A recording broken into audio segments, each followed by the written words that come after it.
আসসালামু আলাইকুম। গত কয়েকদিন ধরে প্রচণ্ড পরিমাণ ঠান্ডা জ্বরের কারণে আপনাদের সাথে কোনো ভিডিও শেয়ার করা হয়নি। তো এখন মোটামুটি আল্লাহর রহমতে সুস্থ আছি। এখন ঠান্ডা জ্বরের পরিমাণ একটু কম হয়েছে। তো তাই আজকে আমরা চলে গেলাম গরুর হাটে হাট দেখার জন্য, এবং আমাদের যে ফার্মের মধ্যে যে মুরগিগুলো নিয়ে আসছি, অর্থাৎ ছাদের মধ্যে যে আমরা মুরগিগুলো লালন পালন করতাম, তো এই মুরগিগুলোর খাবার দাবার একদম শেষ হয়ে গেছে। তাই আমরা চিন্তা ভাবনা করলাম যে বিকেলের দিকে যদি আমরা হাটে যাই, গরুর হাটটাও দেখে আসলাম এবং মুরগির যে খাবারগুলো, তো এই খাবারগুলো কিন্তু ওইখান থেকে নিয়ে আসতে পারবো। তো ঘুরতে ঘুরতে দুপুর পরে বিকালের দিকে চলে গেলাম হচ্ছে হাটে। গ্রামের হাটগুলো সাধারণত বেলা 1টা থেকে 2টার পর থেকে বেচাকেনি শুরু হয়। তো তাই আমরা আর কি 2টার পর পর চলে গেলাম। তো যাওয়ার পরে কিন্তু আমরা আগে গম নিলাম, ভুট্টা নিলাম, এরপরে মুরগির যে ফিডগুলা, তো এগুলো হচ্ছে 10 কেজি। ইন টোটাল হচ্ছে আমরা আজকে 25 কেজির মতো খাবার তৈরি করবো।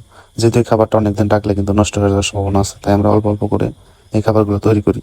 গরু লালন পালন করার পাশাপাশি কিন্তু মানে গাছগাছালি, অর্থাৎ বিভিন্ন ধরনের ফুল গাছ, ফল গাছ বা বিভিন্ন গাছপালার প্রতি কিন্তু অন্যরকম একটা আকর্ষণ কাজ করে। আসলে গ্রামে থাকলে গ্রামের মধ্যে কিন্তু যদি বাসায় বিভিন্ন ধরনের ফুলের গাছ, ফলের গাছ বা বিভিন্ন গাছপালা থাকে, তাইলে কিন্তু মানে পরিবেশটা অন্যরকম থাকে। বা কোথাও কাজও করেন, যদি এর আশেপাশে যদি কোনো গাছ টাছ বা যদি প্রাকৃতিক সৌন্দর্য থাকে, তাইলে কিন্তু কাজকর্ম করতে ভালো লাগে। তারপরে ঘুরতে ঘুরতে চলে গেলাম গরুর হাটে। তো গরুর হাটে কিন্তু ঈদের পর থেকে তুলনামূলকভাবে গরুর সংখ্যা অনেক কম, এবং ক্রেতা বিক্রেতার সংখ্যাই কিন্তু অনেক কম। যেহেতু 15 থেকে 20 দিনের মতো হয়েছে, ঈদ চলে গেছে সম্ভবত। তো ইনশাল্লাহ হয়তো আর কিছুদিন পর থেকে হাটগুলো জমজমা হয়ে উঠবো। তো আর হচ্ছে আপনাদের সাথে ভিডিওই বা দিব কোন বিষয়। আসলে দীর্ঘদিন ধরে গরু লালন পালন করে আসতেছি। এখন আমাদের ফার্ম একদম খালি, যার কারণে কিন্তু কোনো বিষয় নিয়ে বিস্তারিত আপনাদের সাথে শেয়ার করতে পারতেছি না, বা ওইরকম ভাবে কিন্তু ভিডিও তৈরি করার কোনো মন মানসিকতা থাকে না। তো তাই আজকে আপনাদের সাথে এই বিষয়গুলো শেয়ার করলাম। আবার এই সাধারণত আমাদের এই গ্রামের হাটগুলোতে কিন্তু মানে মাঝে মধ্যে ভালো কোয়ালিটির 2-1টা গরু পাওয়া যায়। কিছু কিছু প্রান্তিক খামারি আছে 5-7টা করে গাভী লালন পালন করে। তো ওইগুলা কিন্তু যে ষাঁড় বাচ্চাগুলো হয়, ওইগুলা কিন্তু আপনার কিছুদিন পালন করার পরে বিক্রি করে ফেলে।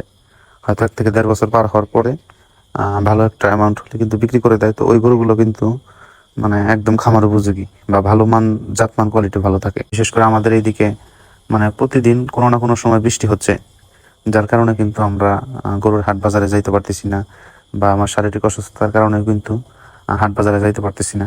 কারণ ফার্ম একদম খালি থাকলে বা যদি ফার্মে কোনো গরু না থাকে, তাইলে কিন্তু মানে নিজের ভিতর থেকে অস্থিরতা কাজ করে। এটা হচ্ছে নেশা এবং পেশায় কিন্তু পরিণত হয়েছে। আপনারা যাই বলেন, ইনশাল্লাহ আমার ফার্মে হয়তো গরু আগেও ছিল, ইনশাল্লাহ এখন হয়তো নাই, ইনশাল্লাহ ভবিষ্যতে অবশ্যই থাকবে। সেই পর্যন্ত আমাদের জন্য দোয়া করবেন। আল্লাহ তাআলা যেন আমাদের ব্যবসায় বারাকা দান করে। আজকে এই পর্যন্ত। আসসালামু আলাইকুম।